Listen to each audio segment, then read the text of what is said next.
Ayan po, nakita po natin sa video. Grabe po, no? Hakot estudyante ang ginawa nila. Pero pagdiriwang po yan ng ng EDSA Revolution 1986. Kaya lang po, ang ginagawa nila, eto, at sinasamantala yung mga estudyante na talagang hinakot nila papunta dyan sa EDSA. Nananawagan po, eto pong mga organizer na to, talagang may mga makakaliwa talaga. Nananawagan po sila na singilin si Bongbong Marcos. At isa pa, i-impeach daw si Inday Sara. Lahat daw ng mga korap. Tapos sila naman ang mamumuno. Yan po ang mga style ng mga kaliwa. Isa po yan sa mga nagpabagsak kay dating Erap Estrada. Nung kay Erap Estrada, ang people power po. Yun po, naghakot din po ng maraming estudyante noon. Lahat. Tapos sa sumunod na yung mga madre. Hanggang sa dumami ng dumami. Ang nagparami ron, yung mga estudyante rin. Nung panahon ni Erap Estrada. Kaya napapaba si Erap Estrada dahil hindi na napigilan ang pagdami noon ng tao. Pero dito sa event na ito, dito sa anniversary na to, ah hindi po dumami ang tao sapagkat nakapaligid na po yung mga pulis, yung mga PNP. Nakapaligid na po sa mga gilid. Kaya kontrolado po sila. Kaya yung mga estudyante, sila lang din. Hindi na po dumami ang tao diyan. Ito po, tuloy po natin ang video. Pilipino, kaya mga kasama itaas ang panawagan. Never again, never again. Kaya po, nananawagan po.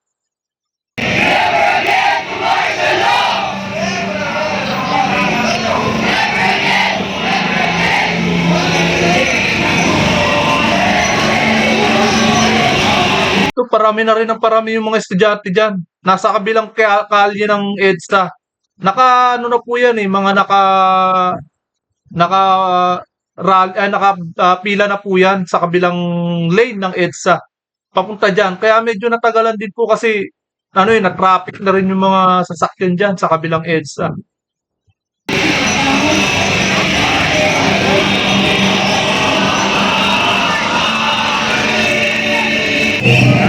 Ayan, ito. Yan po sa parting yan, yung video na yan, yan na po, nagsisimula na po silang dumating. Kasama po yung mga padre. Meron pa nga dyan, ito. Pakita po natin.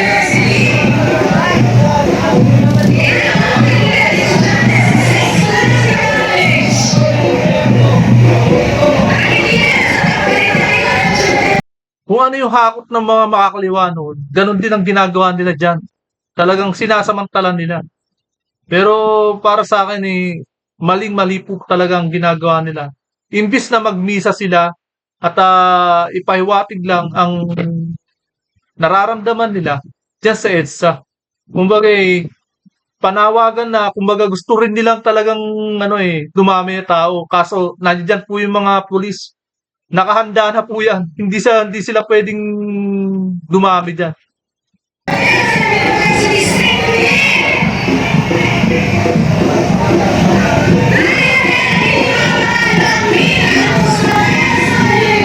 Yan po, makikita nyo iba-ibang lugar.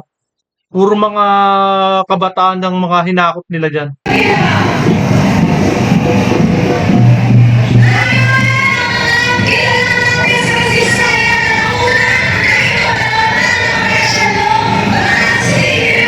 Yan po, makikita nyo, puro mga damas.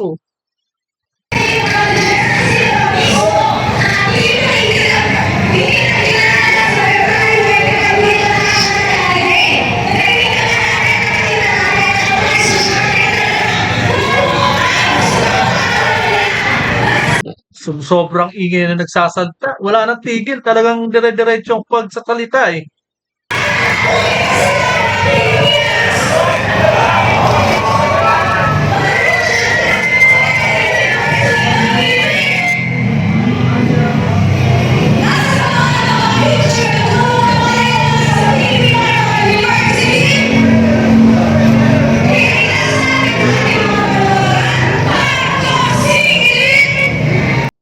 Marcos singilin. Pero ito, alam na natin kung sino yung nasa likod nito.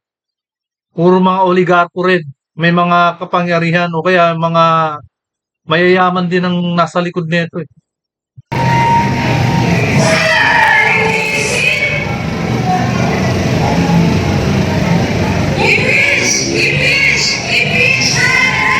Kita nyo? Impeach daw si Sara Duterte. Tapos si Marcos sisingilin.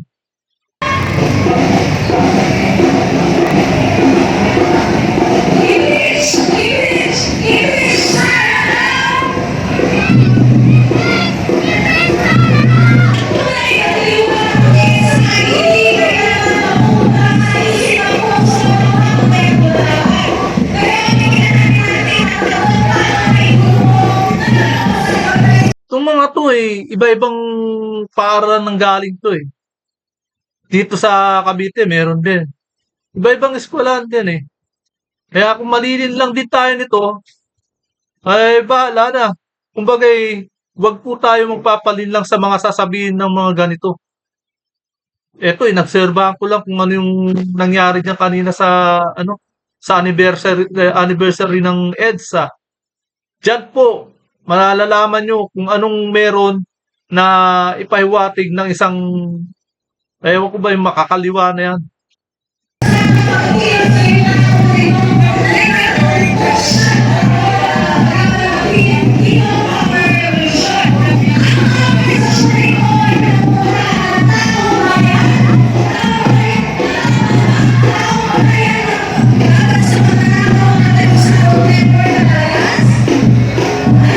Ayan po, sinama pa nilang Yeso Cristo sa mga ano nila, panlilin lang nila sa tao.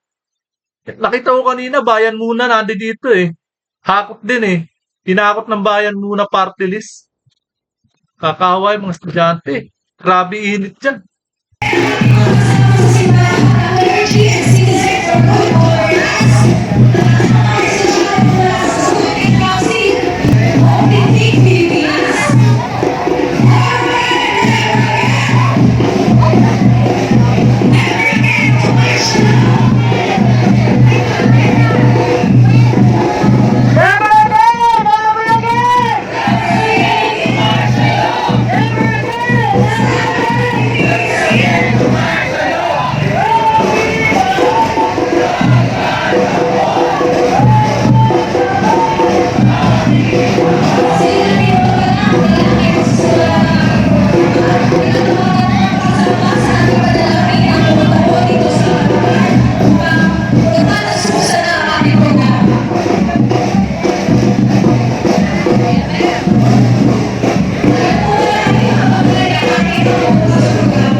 Ito po, no?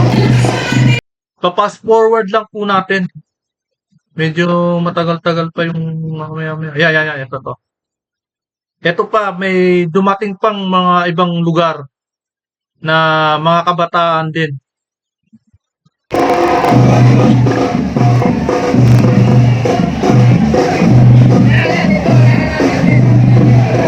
Mapapansin nyo, Marcos Regimen.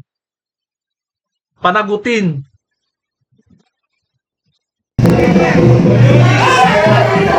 Duterte. Yan, o. Makikita nyo, Duterte, panagutin. Marcos. Rehining Marcos Jr.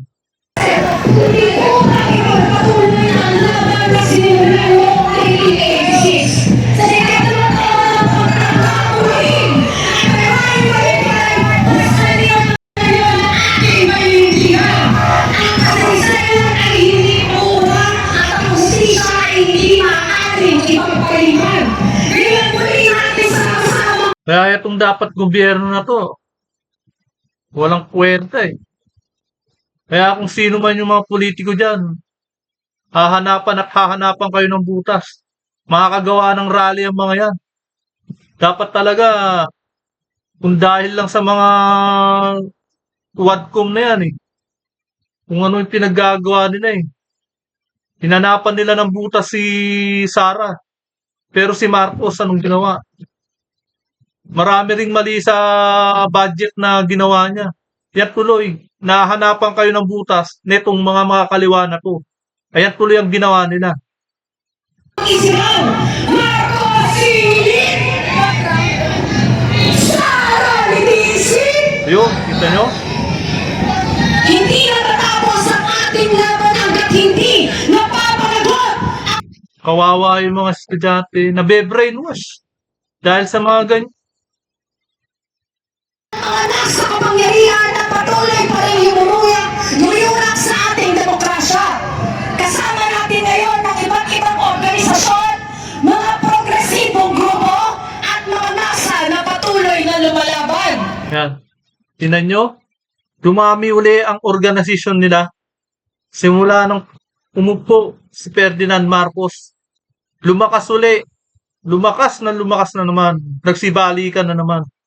Malamang, meron na naman sa bundok niyan. Dumami na naman. Ang ating pagkakaisa ngayon ay patunay na hindi pa tapos ang diwa ng EDSA at hindi tayo titigil hanggat hindi nakakamit ang tunay na hustisya at pagbabago. Tuloy-tuloy ang laban sa kahirapan, korupsyon at kawalang pananagutan. Marcos Singilin! Sara linisin! Bakit si Marcos singilin lang? Dapat sinisigaw nyo. Impeach Marcos. Dahil grabe yung ginawa niya sa GAA.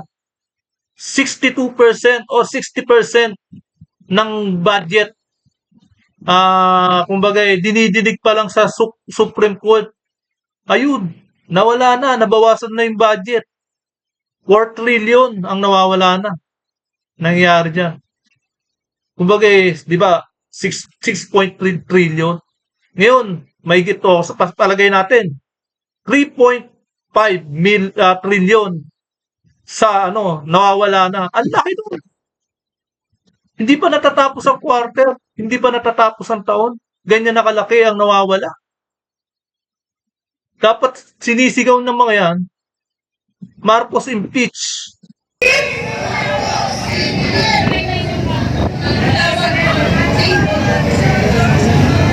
Muli po tinatawagan ang atensyon ng mga representante natin mula sa St. Ang lalakas ng mga loob. Talagang hype na hype sila. Dahil pinagtatakpan nila si Marcos. Kunyari lang yan na singilin. Ba't hindi nyo isigaw na impeach? Paul University para po formal na mabuksan na po ang ating programa.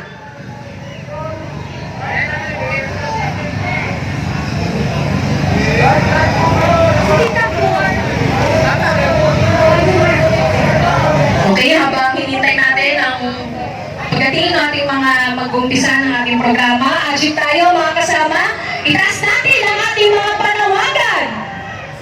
Sabay-sabay natin isigaw, Marcos Singilin!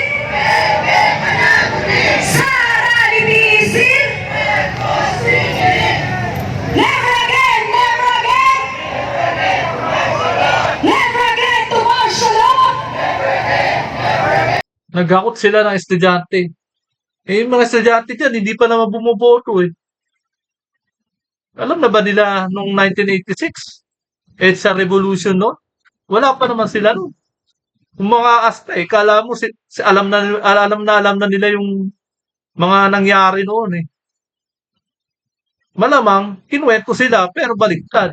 Baka hindi yung tunay na nangyari ang ginawa. Puro bine-brainwash nila yung mga estudyante. Ang tao! Ang bayan! Ngayon ay lumalaban!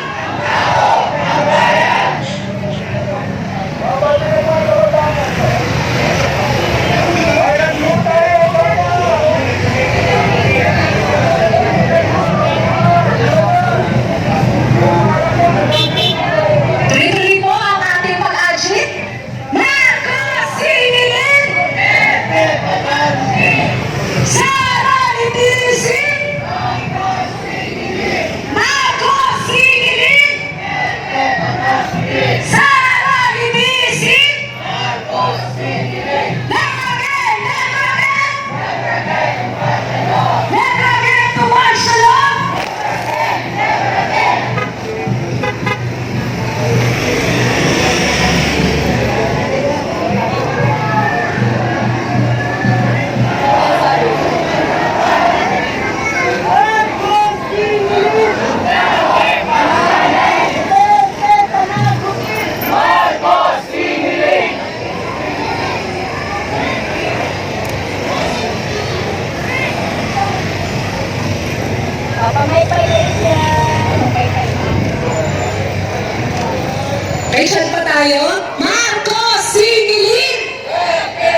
Pero ito lang, no?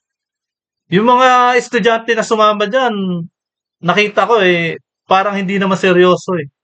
Parang umaharap lang sa camera, parang umaharap sa camera, parang nakikipag-tiktokan lang. Ganun lang ang nangyari. Minsan yung mga nandyan, hindi naman seryoso. Nandyan nga, na pag-alagala na lang sila. Doon, sa Robinson. Karamihan pumunta ng Robinson. Doon nagsipa, ano, ang init kasi dyan eh. Doon sila nagpalamig. Sara ni DC! Ang tao, ang bayan! Ngayon ay lumalaban! Makibakan! Huwag matakot!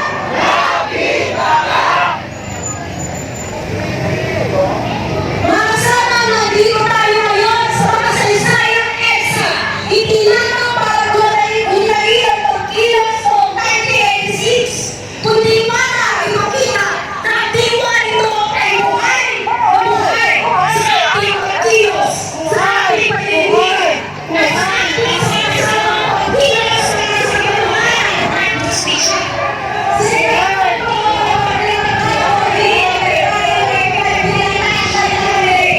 Hindi na kayo ay manahimik at higit sa lahat, hindi na nanahimik ang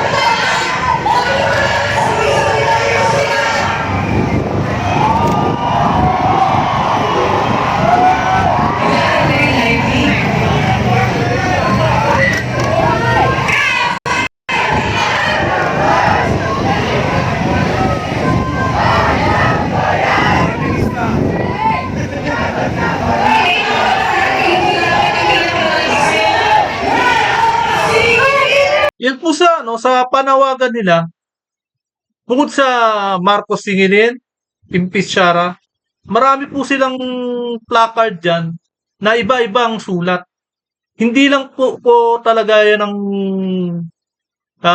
pinanawagan nila, kundi yung sa agriculture, taas ng singil ng kuryente, taas ng bilihin.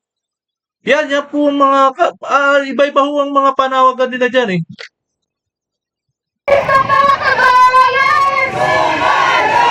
Ang ating isang lumalaban!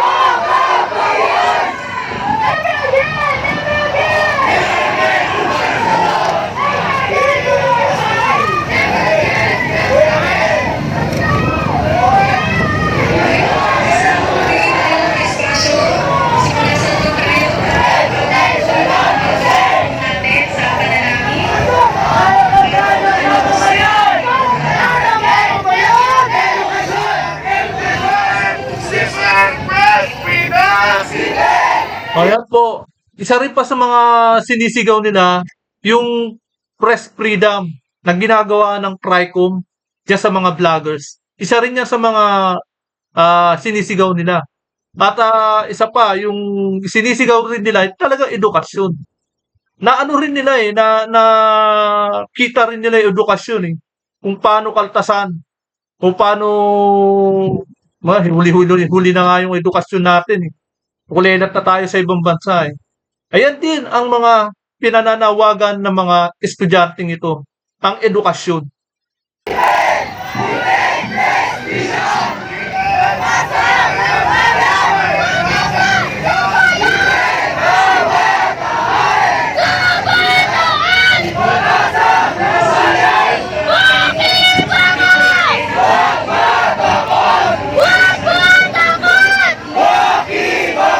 Ang tao! Ang bayan! Ngayon ay lumalaban! Magkasa ng bayan! Kabataan! Edukasyon! Edukasyon!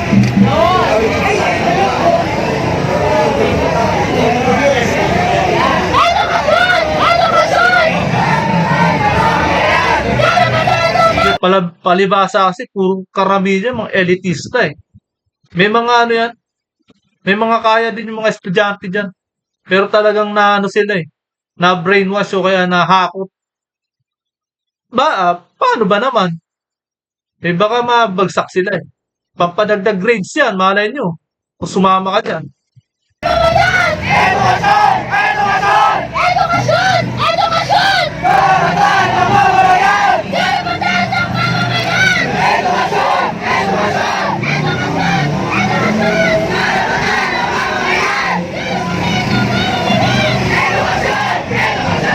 Kasi walang equality Kung tutusin, hindi nga holiday ngayon eh. Special holiday, dapat may pasok yung mga yan. Eh, umalma yung mga yan, yung mga eskwelahan na yan. Pumontra. Ayaw nila ng hindi holiday yan.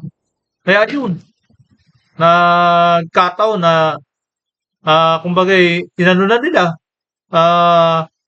sinamantala na.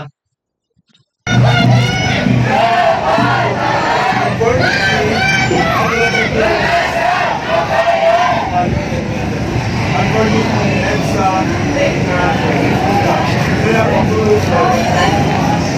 Marami yan eh. Marami nagsidyatingan ng mga organisasyon yan eh. Grupo-grupo po sila dyan eh. pagbansang kalupayan.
Na eto, mga kalaban ng ating mahal na Vice President, Inday Sara. Yan oh, yung mga grupo na yan, talagang malamang. Yan yung mga mga kalaban ng NTF-L Cup. Alam niyo na kung sino yung kalaban ng NTF-L Cup. Yan yun. Si Inday Sara ang nakalagay sa banner nila, impeach Sara. Now, hindi man lang nila alam eh kung ano yung step eh. Kung ano yung ginagawa ng Quadcom kay Inday Sara eh. Binabastos na po ng Quadcom si Inday Sara. Pero kayo, titingnan nyo, impeach Sara now. May mga yan eh, may mga rules po yan. Kaya hindi po muna ma-impeach. Hindi nila alam kung anong shortcut ang pinagagawa ng Quadcom sa impeach complaint number 1, impeach complaint number 2, impeach no complaint number 3. Binaypas po nila yun. Nilaktawan nila yun. Ang naipasa nila sa Senado, impeach complaint number 4. Yung impeach number 1, dapat yun yung una nilang dininig at yun ang nilagay nila sa Senado. Yun yung sinulong nila sa Senado. Eh kaso, kapag yung lumagpas sa impeach number 1, another year na naman. Di ba? Pangalawa na impeach number 2, sa another din yun. Iba yung taon ng impeach complaint number 1, iba rin yung taon ng impeach complaint number 2. Magkakahiwalay na taon yun. Eh hindi nila ginawa. Anong ginawa nila? Yung impeach complaint number 4, yun yung isinulong nila. Paano na impeach complaint number 1? Nilagpasan nila, nilaktawan nila, sinorkat nila. Diba?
Bukod!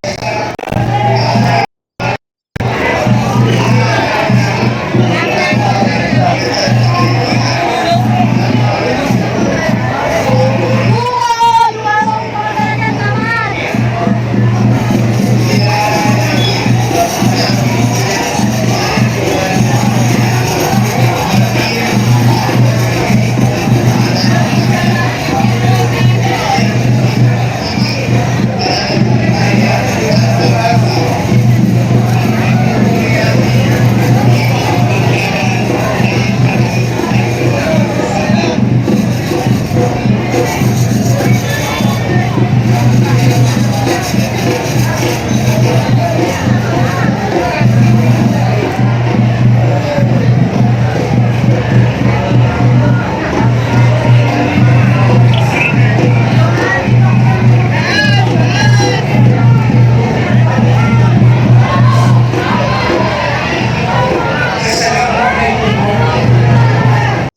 Na, yan, nakita nyo, peace talks.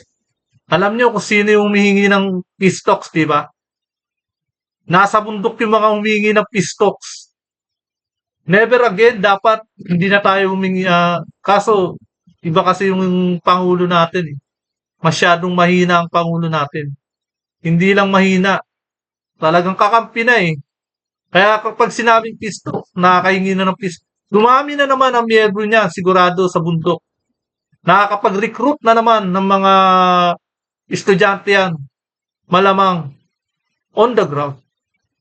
Naka-ground ang recruitment niyan. Nakakalusot yan. Dahil dito sa gobyerno ni Bongbong Marcos, lahat nagsanib puwersa na. Dilaw tsaka pula.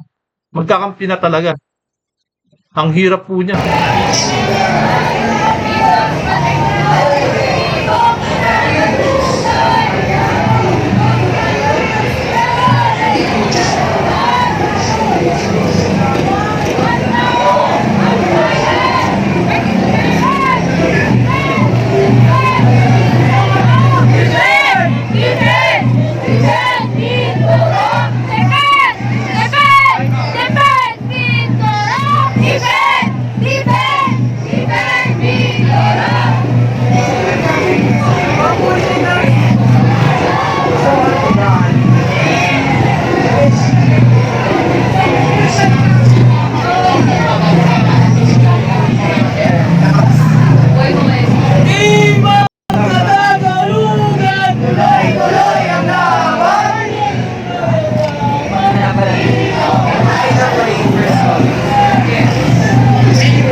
Makita nyo yung logo, di ba?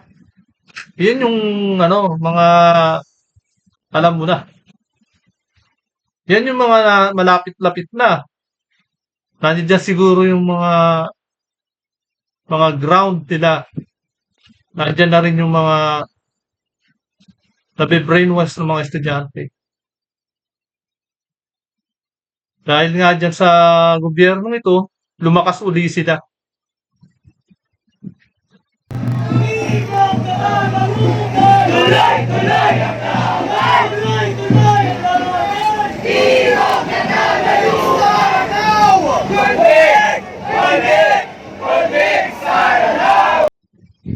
Pagka hindi kasi sumama ang estudyante at niyaya siya ng teacher niya, malamang, yan o, malamang, baka ibagsak. Yan o, nakikita nyo, Kabataan Party List. Sa susunod, wag po natin iboboto yan. Kabataan Party List. Grabe. Dami nila estudyante.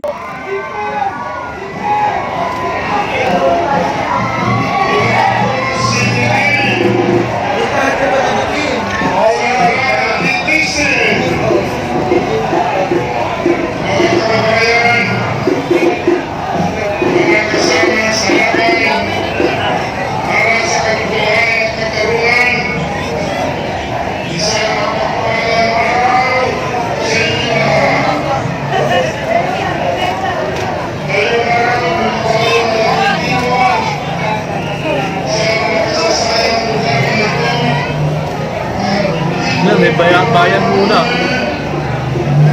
Na,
dumami uli ang mga komunista dahil sa rally yan,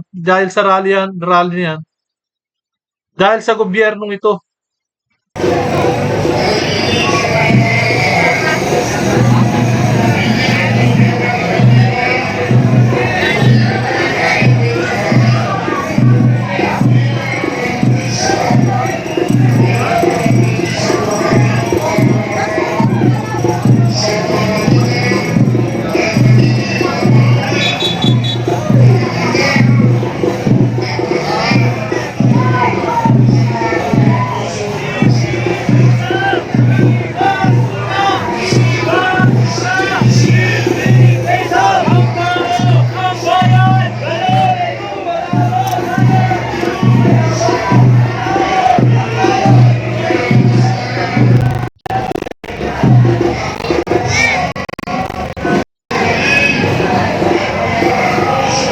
Yung mga organisasyon ng jeepney, malamang hawak din ng makakaliwayan. Yung mga namumuno dyan.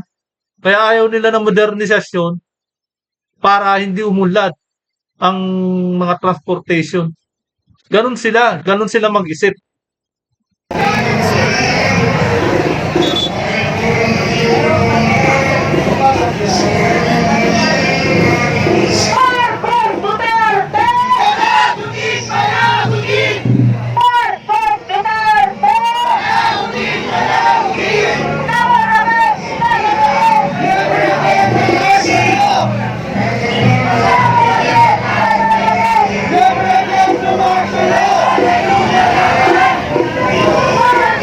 Nakita nyo, iisa lang ang tono at iisa lang ang sinasabi at sinisigaw ng mga panawagan nila.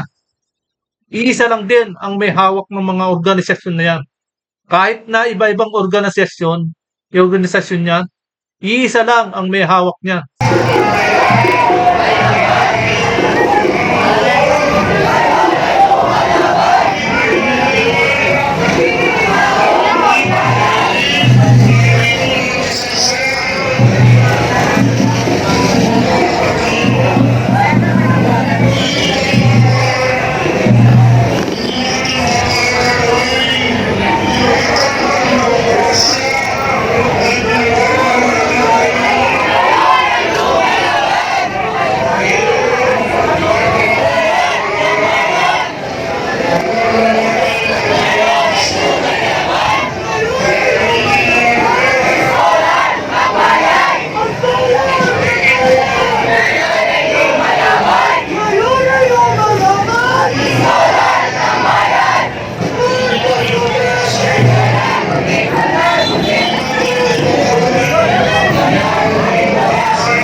Yan po, eto po sa part na to ay punong-puno na po ng mga tao. Kumbaga pero kakaunti pa rin ang bilang nila.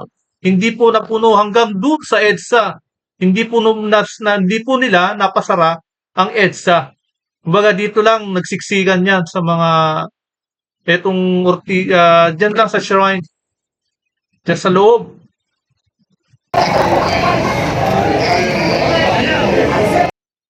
Kaya lang naman sila nakahakot eh. Dahil mga estudyante ang nagparami dyan. Mga wala pang muwa.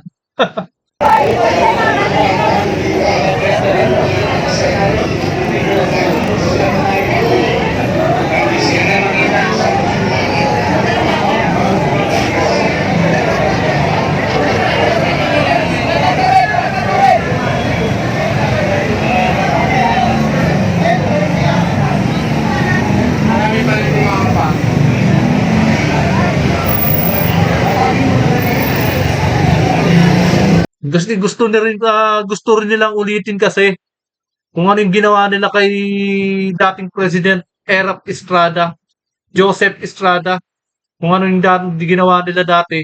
Naghakot sila ng estudyante. Lahat ng eskwelahan naghakot. Kaya yun, naparami. Kala nila, tuloy-tuloy ang pagdami ng mga tao noon dahil sa mga estudyante rin. Pero ngayon, hindi nila magagawa ngayon yan. Dahil kontrolado na sila ng mga pulis. Tsaka may hangganan din yan. Limitado lang sila dyan. Limitado lang din ang oras nila para dyan.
Yan po, hanggang dito na lamang.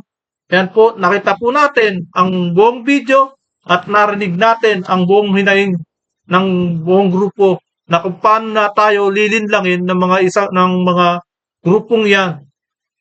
Sinamantala nila ang pagkakataon porque 39th People Power Anniversary. Ayan, naghakot ng mga estudyante. Naghakot sa mga kanya-kanyang mga eskwelahan. Naghakot para malinlang ang mga estudyante at malinlang tayo. Na kunyari, marami na raw sila. Pero wag po tayong papadala sa mga yan. Kaya ang iboto po natin ay ang dapat na iboto. Wag po yung dati ng mga senador ay babalik uli ngayon. Dahil gusto lang nilang makakuha ng akap para sa mga confidential. Gusto lang nila makakuha ng ganon. Lalong-lalo na yung mga dating boksingero, dating mga artista. Meron nga dyan, hindi nagsasalita sa plenary. Meron naman dyan, isang boksingero. Kinuwento lang kung ano pinagdaanan niya. Kung ano yung pinagdaanan niya, kung paano siya naging mayaman. Iba naman tayo. Hindi naman tayo marunong mag-boxing. Mas marunong siya mag-boxing. Dahil yumaman siya sa boxing. Gobyerno ba ang nagpayaman sa kanya? Hindi, di ba? Tayo, umasa na lang sa gobyerno, yung mga project nila. Yun dapat ang atupagin ng gobyerno ngayon. Tapos, sisingitan mo pa, iboboto mo pa yung mga yan, na dati na magpayaman. Yan yan, yung dating boxingero, ang dami niyang ang daming bodyguard niyan dati, nung maging senador yan. Grabe, ang daming bodyguard. Kala mo kung sino, naglalakad-lakad. Yabang pa, di ba? Gusto lang nilang i-maintain ang pera nila dahil ang lalaki na ng gastos nila. Para lang gusto nilang hindi mabawasan ang pera nila sa gastos nila. Eh sa yaman niya ba naman malaki rin ang gastos niyan. Kapag yung boksingero na yan na mayaman na, bilyonaryo, ang laki rin ang gastos niya, nababawasan yung gastos niya. Eh mga businessman at saka woman niya mga yan eh. Pero bakit pala papasok sila sa politiko para maging senador? Para yung income nila, yung mga pera nila hindi mabawasan. Pangungurakot lang talaga ang atupagin ng mga yan. Napakasinungaling pa, di ba? Kaya hanggang dito na lamang po. At kung hindi ka pa nakakapag-subscribe, please subscribe my channel para lagi kang updated sa bawat upload ko. Maraming salamat po. Huwag po natin kalimutan, iboto ang mga taga-Maisog. At iboto po natin ang karapat-dapat na kagaya ng PDP laban ng mga taga-Suka na hawak ni dating Pangulong Duterte, Rodrigo Duterte. Yan po. Hanggang dito na lamang po.